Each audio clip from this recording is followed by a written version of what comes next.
Good evening. Thanks for joining Virtual Day Trip to Wine Country presented by Citi.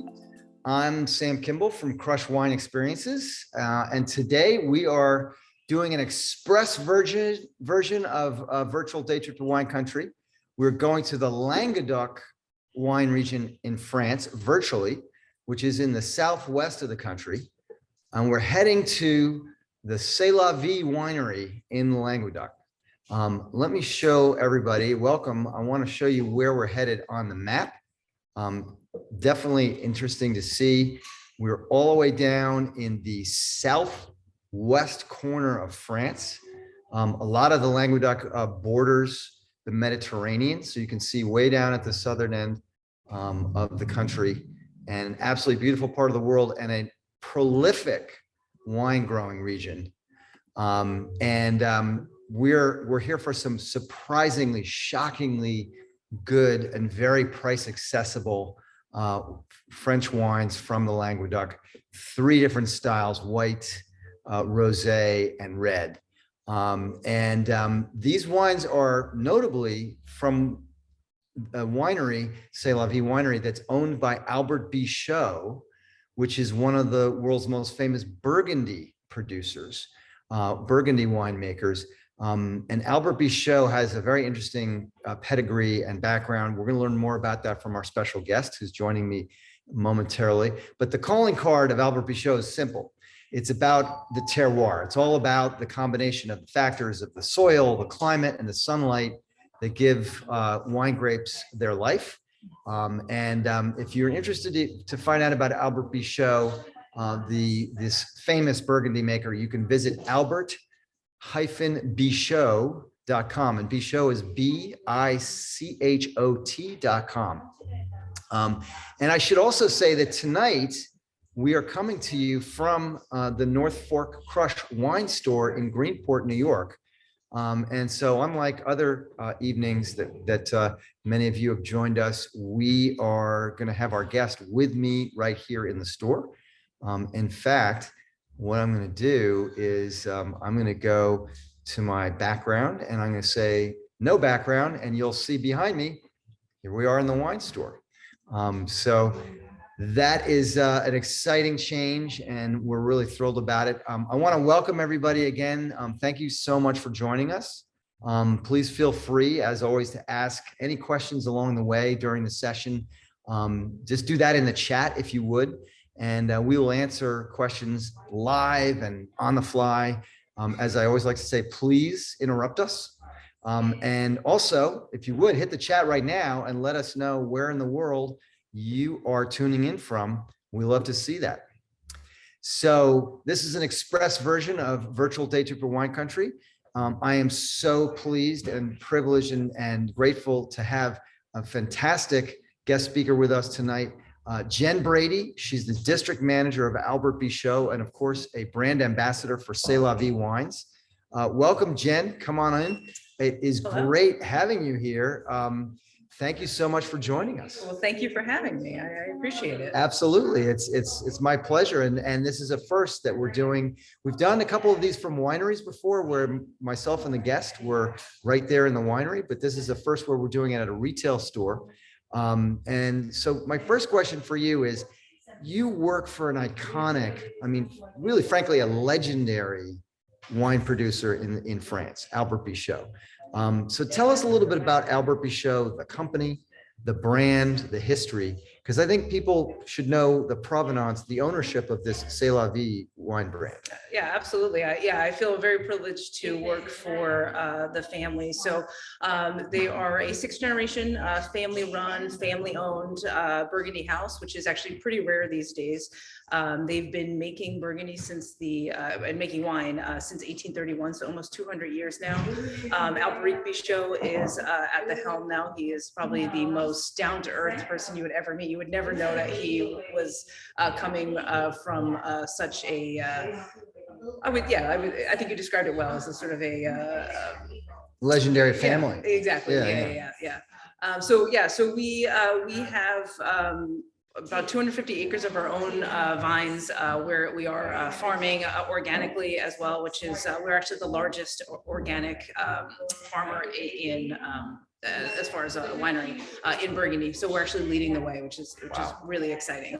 That's super sustainable. Yeah. Oh, yeah. So, it's pretty amazing. People are starting to follow suit, but we've been farming organically. I think we started about 15 years ago, and almost all of our estates are certified, and the others, we have 2 that are going that way. And everyone, we do buy grapes as well, but we do work with a lot of producers. Basically, we're working with farmers that are working sustainably, which is incredibly important to us.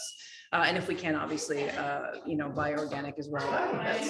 That's our priority. And so I didn't know that specifically about the organic production. How much of is the C'est La Vie production in the Languedoc? Is that organic? It's sustainable, but it's not officially, it's not technically organic. Yeah, we do buy a lot of grapes. It gets a little tricky when you're buying grapes because you have to kind of trust people. Yep. And sometimes, you can't exactly say it's organic because, it's all about making sure that it's hard to check. The checks and balances a little bit harder when you're buying from multiple growers. Now, the winemaker for the C'est La Vie Wines is part of the Albert Bichot organization. Tell us a little bit about him. And because I think it's really interesting to connect the dots between the legendary wines, 200 years of unbelievably high quality winemaking out of Albert Bichot in Burgundy, and to have that winemaking team now focused on also producing these wines. Right. Yeah. So who is the winemaker, and how does his Albert Bichot pedigree play into the C'est La Vie? Yeah, so what's interesting about Bichot in general is that we do have many estates throughout Burgundy. We also have a winery down in the Languedoc, and we do have separate winemakers for all of these different estates and all these different wineries. And then we have an overarching winemaker. His name is Albert Bichot, he's been with Bichot since 1995. He is from a winemaking family. He was literally born into grape growers in Louis Saint George. So, we actually Bichot buys some grapes from his family still for some of our really outstanding Louis Saint George wines. But Alain has been overseeing the production since we actually built. So what we were doing was we were working with these growers down in the Languedoc. And what we did was we built a winery to actually make the wines down in the Languedoc. We did not want to truck grapes many hours north. That would have been a disaster. And for us, it's important to be able to oversee all that production. So we built a winery. Alain is overseeing that production, making sure that the quality is there. Everything is exactly where we want it to be. So he's not there every day, but he's there making sure that everything is working and tasting exactly the way that it should. So now he has 2 jobs.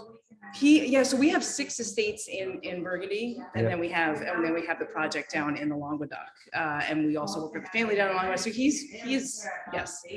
is doing a lot, and I actually was with him last week, and he is very calm. It's surprising to me how calm and collected he is, and how generous he is with his information. He wants to talk about his winemaking. He's very reserved, though. You have to ask him. But yeah, he's really amazing. Excellent. Tell us a little bit about the Languedoc in general. Sure. The region, what happens there, and just come right in a little bit closer so everybody can hear you more. But yeah, I mean, what's Languedoc all about? So actually, do you want to share that map again? Yeah, I think it's really helpful to be able to see the map. And I actually was just there a week ago. It was the first time I'd ever been in the Languedoc, and it was surprising to me how close we were to Spain. It is very hot. It is very dry. It is as you can see, on the Mediterranean coast. So it has that influence. It's a very different experience than the rest of France. At this point, they were at one point producing, I think, over almost half of the grapes for all of French wines. Now I think it's about 25% of the production of French wines actually is coming from the Languedoc. So still producing a lot of wine, and it is sort of a perfect growing region. It's nice and hot. It's not humid. it doesn't, you don't have to worry about the moisture in the grapes and grapes rotting. You do have a lot of wind coming off of the coast. For us, we are growing, you're going to have some wines today made out of Chardonnay, made out of Pinot Noir.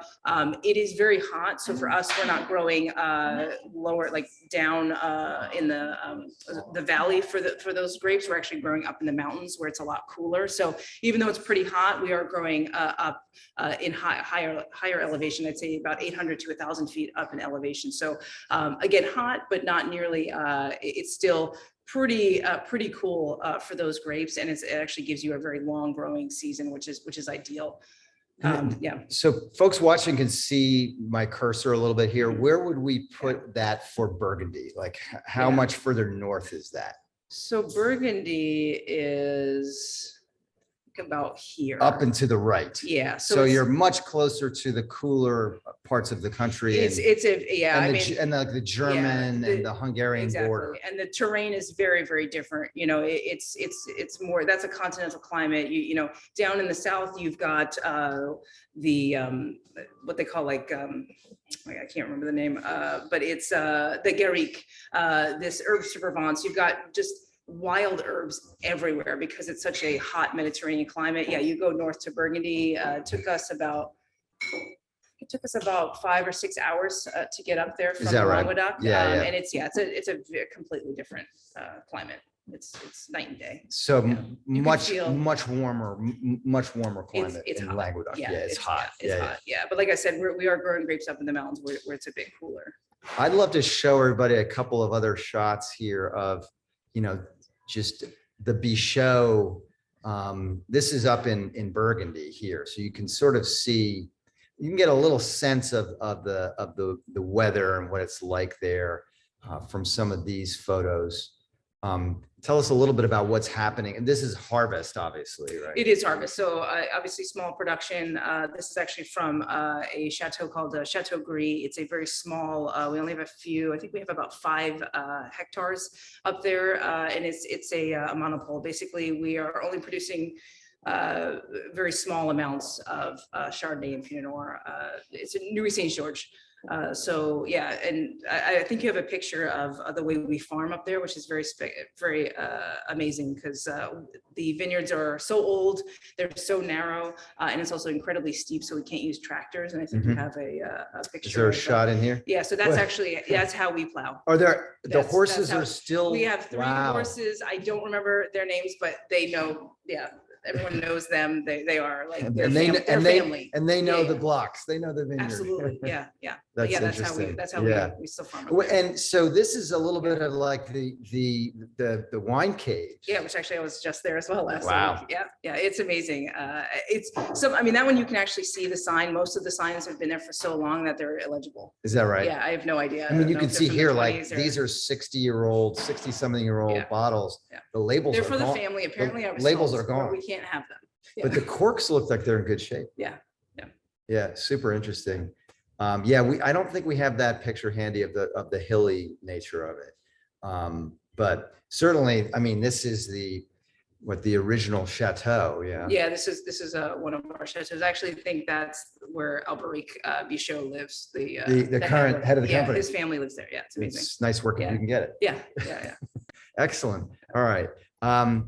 Couple more things. I guess my other question is, we talked a little bit, you described the Languedoc for those of us, and I count myself among them, that are not that familiar. In terms of what was it that motivated, or kind of what was the impetus for Bichot to go down to the Languedoc after 200 years of iconic winemaking in Burgundy in the last few years and start C'est La Vie Wines? Right. It's a good question. I mean, if anyone's a Burgundy follower out there, the wines and the property and the land just keeps getting more expensive. And the idea about C'est La Vie was making wines that were very everyday, approachable. I mean, Burgundy is exceptional. The wines are amazing. But sometimes I don't always want to open those wines for all of my family or my friends. Well, I love them. we talked about this today. Yes. We talked about this. Like, when do you take the good stuff out of your wine fridge? Right. Yeah. To me, this is more, like I said, of an everyday sort of an occasion. It's a family gathering. It's a barbecue. It's summer to me too. It's that gathering. And so for them, they the property and the grapes are a lot cheaper down in the Languedoc. So we started this project to, like I said, make every day. And if you look at the label, it's a classic kind of bistro style. Again, something that, it's not going to break the bank. It's something that you can easily drink a lot of. And I mean, in this store, this is $13. Right. Exactly. The Chardonnay Sauvignon Blanc. Yeah. The Rosé is $14. Yeah. Right? And so for us, it was also very important to have really good fruits. Yeah. Which you can find a lot of affordable wines out there, but you don't always have good fruit in there. Right. And if you don't have good fruit, you cannot make great wine. Right. So, I mean, you can see how price accessible they are, certain at the retail level. I wanted to point out one thing. I think Kathy had asked, where's Paris? It's not on the map, obviously, but if you can see my cursor, Paris is like literally in the middle, smack dab in the middle of the country. Like where my cursor is circling there, that's Paris. It's quite a ways. It's probably what, a 7-8 hour drive from the south. It's like going from, I don't know, it's like going from Washington, DC to Boston. Or maybe more, depending on where you are. Especially if you're like lower south by the Spanish border. Right. It might take even longer. Right. Yeah. So, all right. So we're going to jump into these wines. Okay. I will tell everybody, I only discovered these wines about a month ago. I met Jen at a tasting event, actually the Brooklyn Crush tasting event, and I was blown away. And I immediately recommended to the store, like, these are wines that should be in the store. They're absolutely delicious. And I think to Jen's point about being precious about wine, like when do you open a nice bottle of wine? These are great tasting wines. They're absolutely delightful. And you don't have to feel precious about opening them and pouring them. I have the same problem. Am I going to bring out the $200+ bottle of Spotswood Cabernet Sauvignon for friends who I love, who I know don't even like wine? Right. And the answer is no. So, all right. So let's get started. We're going to start with the Sauvignon Blanc, which we just had up on the screen. I will pull that back up again. So it's actually Chardonnay Sauvignon Blanc. Which is excuse me. So let me go back up and let's take a look at this bottle. Tell us about this wine, Jen. Like, what are the tasting notes? What's this wine all about? Well, most importantly, I think it's an interesting blend. This is not a common blend that you find out there. I think this is the one that people always get a little like, whoa, what's happening here? Because I think there's people who are in the Chardonnay camp and there's people that are in the Sauvignon Blanc camp, and they usually don't cross. Right. So, I think this is interesting because it is a marriage of both. But it is interesting to note that, if you're a Sauvignon Blanc fan, I would say you're probably going to be more drawn to this versus if you're maybe a California Chardonnay drinker. This is not this is not heavy. It doesn't see any oak. This is more of a bright, light, summery white. So it's 60% Chardonnay, 40% Sauvignon Blanc. The do they ferment together? No, they don't. No, they ferment separately, and then they get blended. Absolutely, yeah. So everything we bring in is always fermented separately, and then we but it's all stainless steel fermentation, so there is no oak influence at all. And the blend does slightly change. Sometimes you'll see it as 35 and 65, but it is always going to be a Chardonnay Sauvignon Blanc blend. And I do see it being kind of a crowd pleaser. For me, the whole line they're party wines. You don't have to worry about having multiple white wines. This is the white wine that, it does have kind of the roundness of a Chardonnay, but it has that brightness, that tropical fruit of a Sauvignon Blanc as well. So, like I said, this is a good wine if you're not sure what to serve. It's got a lot of aromatics. I mean, the color, if you can see this, guys, in my glass, the color is really nice, sort of deep straw yellow. Yeah. I guess the Chardonnay is really bringing that. Yeah. It's Yeah, it's hard to tell, but. Yeah, I mean, just really easy drink. What's Yeah. the alcohol volume with this? So I think it's 13, almost positive it's 13, yeah, 13%. Yeah. Which is also, again, for me, I mean, obviously I like white wines throughout the year, I like rosés throughout the year. But you know, with the lower alcohol whites and lower alcohol wines for the summer, I think this kind of makes more sense. Sometimes, you know, you open up a wine from California that's like 15% alcohol, and then all of a sudden you see all your guests fading. In the Yeah, back. no, they start to It's- pack up and go Yeah, home at the yeah. dessert course. Yeah. Yeah, no, this is really just super accessible. What do you like to have to eat with this? What's your pairing? So cheese, definitely. I think that's sort of like the perfect pairing. Obviously you can go light, you know, you could do your goat cheeses, your triple cremes, but even something like a cheddar goes really, really well. It actually will kind of cut through that fat. So basically, yeah, any sort of cheese is such a great pairing. So if you're thinking about, you know, if we're doing these 3 wines and you're thinking about kind of courses, this would be a great wine to kind of bring out for the first course. Obviously, there's going to be white wine drinkers that are only going to drink white throughout the evening, but this is definitely a great wine to pair with the cheese course. So a few things in the chat. We have not been ignoring the chat. So thank you guys for all the feedback. So yeah, these are very reasonable, Nancy. And Jan, I do believe that, and Jen can address this, they're pretty widely available. Yeah. Like I think that Jan was saying there are Trader Joe's out west. Oh, are they? Okay. Yeah. Yeah, it's hard. I don't always know where they are. But. Mark pointed out, Languedoc has approximately 21 appellations. So it's a pretty vast. It's big. It's a very, very large wine region. Where is the winery It's itself? a good question. I actually don't know exactly where the winery is. That's the one place we didn't visit while I was out there. And, you know, it's a region that's fairly new to me. I'm focused on Burgundy. So it's, it was, but the fruit is coming from, I believe, about 10 different growers throughout the Languedoc. So for us, you know, like the Chardonnay, the Pinot Noir are growing a little bit higher up in the mountains. For some of the reds and the rosés, those are growing a little bit lower in the valley where they like the heat. So it's a vast area. Excellent. All right. So we're going to move along to the rosé. And I am going to put that up on screen. I'll get us a spit bucket for the excess Chardonnay Sauvignon Blanc, although I feel like finishing mine. It's really good. All right, so we're going to move on to the Syrah Grenache Rosé. Absolutely delightful. Another one this one just kind of knocked me out. I'm going to share this on screen with everybody to see. So there it is. So tell us a little bit of what are the grapes? So this is a Syrah and Grenache, and like the Chardonnay Sauvignon Blanc blend, this is a blend that does change slightly every year, but it's always going to be Syrah and Grenache. This year it's 60% Syrah, 40% Grenache. Got it. Yeah.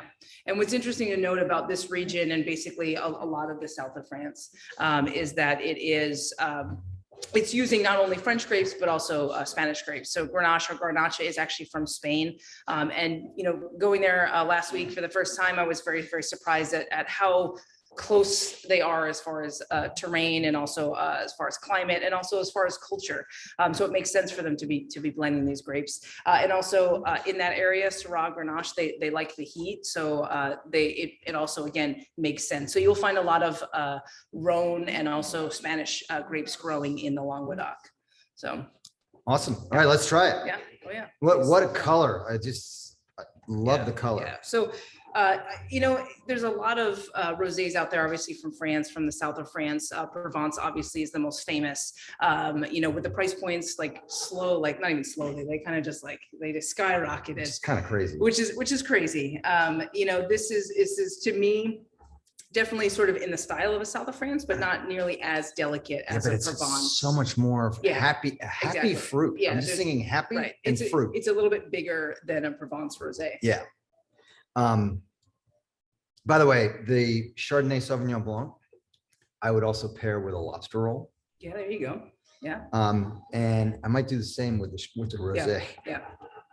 That's a great idea. I mean, it's just it's so Now, why is it because of the warmer climate? These grapes are going to stay on the vine longer. They're going to ripen more. They're going to have more natural residual sugar content when they go to fermentation. Is that why we're getting the little bit more of that fruit sensation and less of the super dry that you get in a classic Provence rosé? I mean, what's giving it the fruit forward quality? Yeah, I mean, it's definitely the heat. I wouldn't say that they're not necessarily, you know, higher in sugar when they're going and higher. No, because it's dry. Higher, it's dry. Yeah, and therefore higher in alcohol. This again is, I think, about 13 and a half, 13%.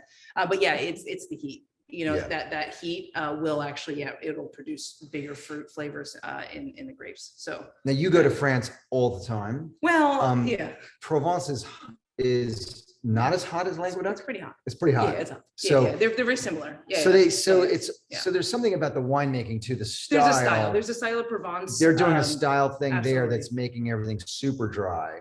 Yeah.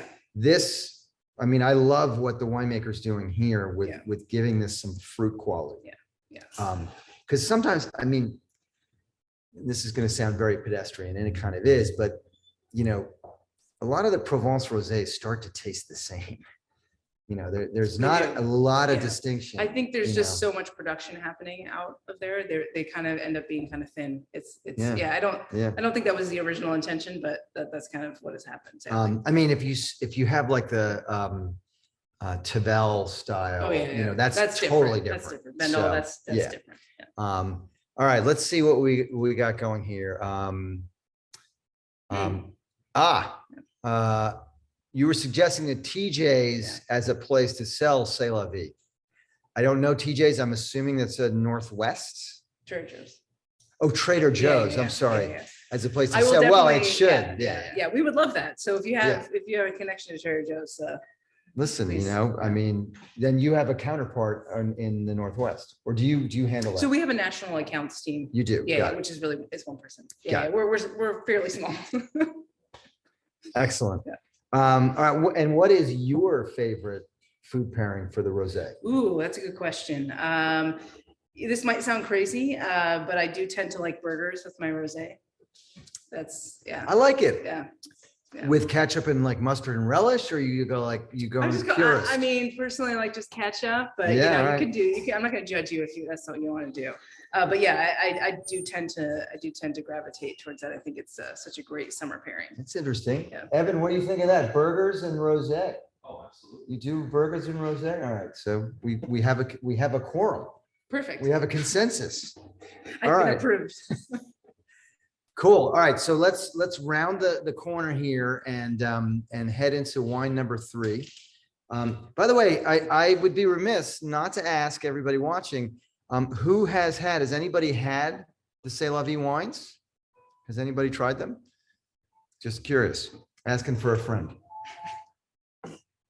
All right. So we are going to pour this Pinot Noir. Yes. Syrah. I mean, the color alone is just fabulous. I guess that's the Syrah. Definitely the Syrah. Yeah. This to me, I think, is the most whimsical, and I think sort of it's probably the most honest of the wines, in the fact that Pinot Noir, especially in California, is often blended with Syrah. It doesn't ever say that. Generally, you know, Pinot Noir itself is a very small producing grape, or in clusters. The clusters are basically just about the size of your fist, versus Syrah, which is, you know, double, triple that size. So generally, you know, it costs a lot of money to make Pinot Noir. So often people will blend Syrah in there to obviously kind of stretch it out, make it a little bit more affordable. So almost always your lower end Pinot Noir has some Syrah in it. And so for us, it was like, you know what, let's just say it. Let's just do it. Syrah in there. Let's not be shy about the dirty little secret that Pinot Noir is oftentimes has Syrah. Yeah. Especially at the lower level. It's just, it's almost impossible to make an affordable, like a very affordable Pinot Noir. It's just, I mean, the nose on this is like a delicious cherry, you know, very, very, very cherry. I'm getting like aromatics that Yeah. So, often, basically, if you blend anything into Pinot Noir, you're going to lose a lot of that Pinot Noir. But what's nice about this is that you still get a lot of that earthiness. It's got that earthy. If you like Pinot Noir, Mhm. it does have that earthiness, but it also has that heaviness coming from that Syrah. Oh, it's got body. Yeah. So this is like I was saying, like to me, these are great entertaining wines because you don't need to have two red wines. You don't have to worry that some people only like light red, some people like heavy reds. This is the best of both worlds. And I didn't chill this, but I would chill this personally in the summer. I was gonna, especially. you know what's so Yeah. funny? In preparation for our session, I thought, should I chill Yeah, the Yeah. Pinot Noir Syrah? And the answer is, yeah, I would. Yeah. lightly chilled. I like the chill. Yeah. I wouldn't like stick it in ice for a long time, but yeah, I mean, definitely, if you're having a barbecue or something outside, I would definitely stick it in there. You read for my about mind. I was about to 15, say 20 minutes. barbecue. Yeah. Because this could hold up to a sauce. Yeah, this is heavy enough where obviously you can go with obviously some delicate stuff, but yeah, I mean, to me, this is burgers, like sausage, like smoked foods. Yep. Doesn't need to be meat, anything on the grill. So grilled vegetables. Yeah. You could have this with, certainly with meat. Yeah. You could have this with, I think, lighter pizzas. Maybe not the really big I think ones. that's another one. Yeah, I was thinking when I was heading here, I was like, yeah, pizza is like such a great pairing. And easy. Evan, yeah. you want to taste the three? Yes, please. We're gonna bring you out of the shadows over there. So what's your favorite pairing for this? Ooh, I would probably say some sort of like smoked sauce, like some sort of sausage. Yeah, that one's Yeah, that's generally, I think it's like. everybody, perfect. this is Evan How are you? from North Fork Crush, the Nice to wine meet you. store. And we've been selling these wines for the Yeah. last month. Doing very well too, Yeah. and a lot of great feedback as well. So let's get, so from a real wine professional, which Evan is, let's do all three Oh, all three. Okay. in succession. And this is like, we call this the lightning round. We want you to don't think, just give your reaction straight up. So he's tasting the Chardonnay Sauvignon Blanc. Come a little bit closer if you would.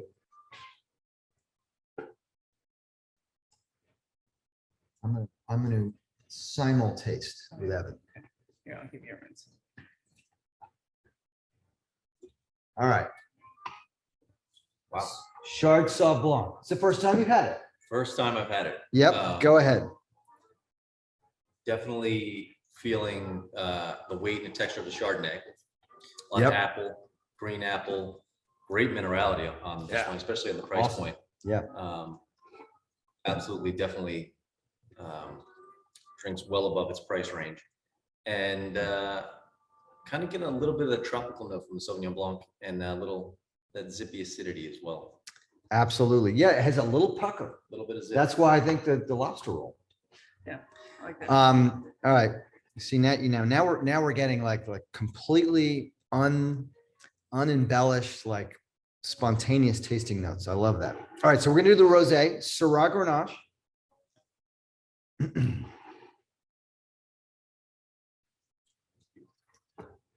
Yeah, it's funny, now that you've had the Chardonnay Sauvignon Blanc bottle open for a little bit, and that's kind of working in the glass, working in the open bottle.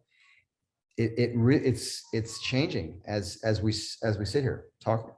And my second taste of that was different and getting better and better as we went.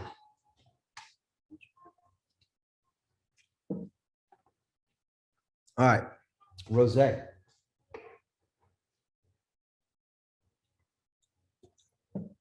By the way, Evan is the person that I said, hey, these wines should be in the store.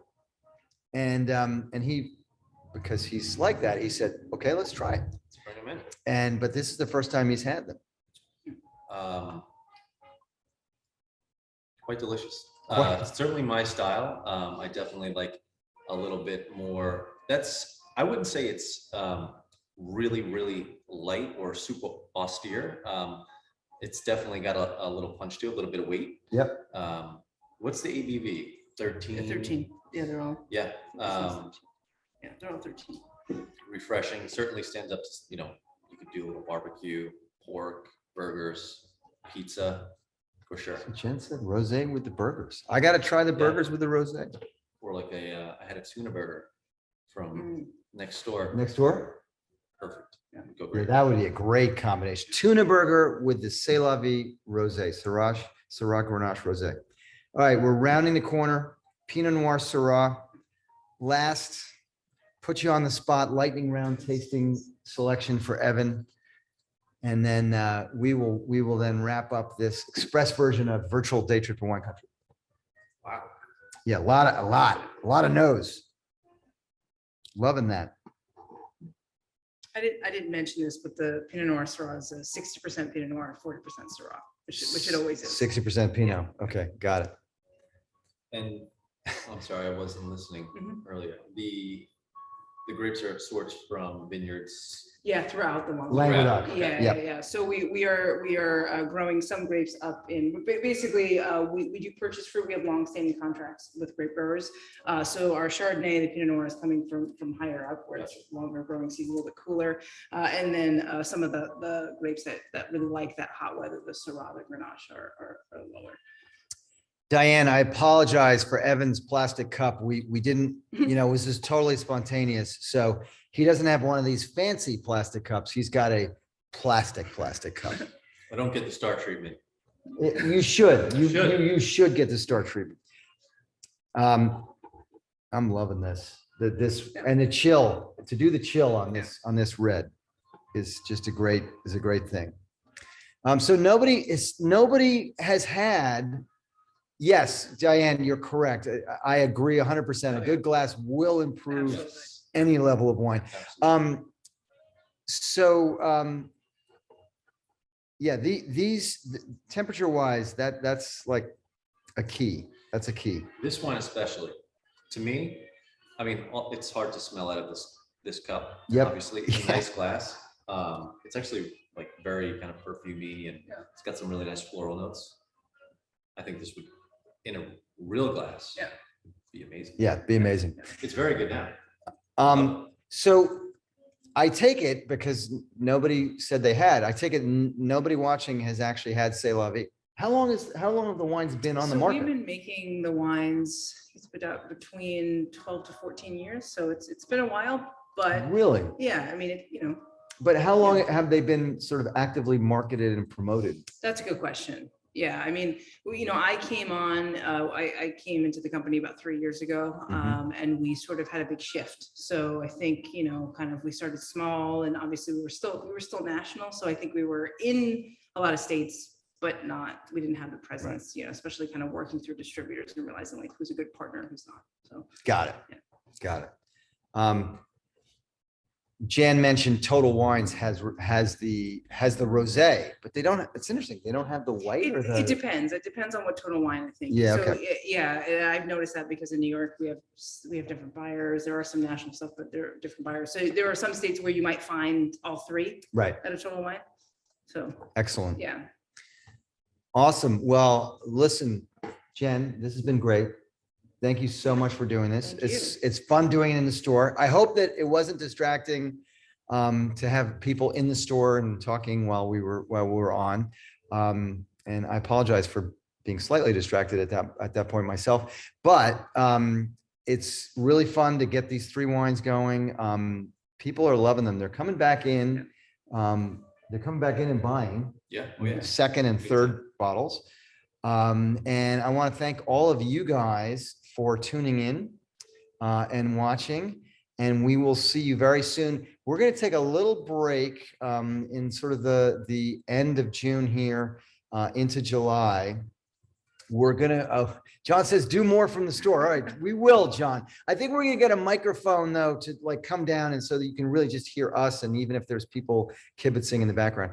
But we're going to have a little break for a couple, 2-3 weeks, and then we'll be back at some point in July. And we got 2 or 3 really interesting tastings, virtual tastings teed up for August.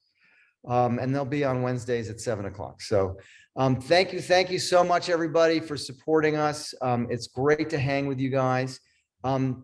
Fran asked a question. Can we hear Evan's thoughts on the last wine? Evan, come on up. Yeah. Don't be shy. Get right in there. Fran, and hi, Fran. Nice to see you. Yeah. Tell the nice people about the last one. Pinot Noir Syrah getting quite a bit of floral, some violet notes. I'm actually getting a little bit of like brambly fruit as well. Like blackberry. A little bit, yeah. Yeah. Certainly start, middle, finish, beautiful. Great acidity. balance. Yeah. Great balance. By the way, all three wines, Jen, great balance. Yeah. And value-wise, like I said earlier, all three of these wines are drinking well above what they're priced at. And by the way, I mean, some of you who have hung out with us before on these virtual tastings know this. What inspired me to get into the wine industry 15 years ago was finding that bottle of wine that tasted like $50 or $100 bottle of wine, but was a $15 or $20 or $25 bottle of wine. And I'm still on that quest. I find great ones all the time.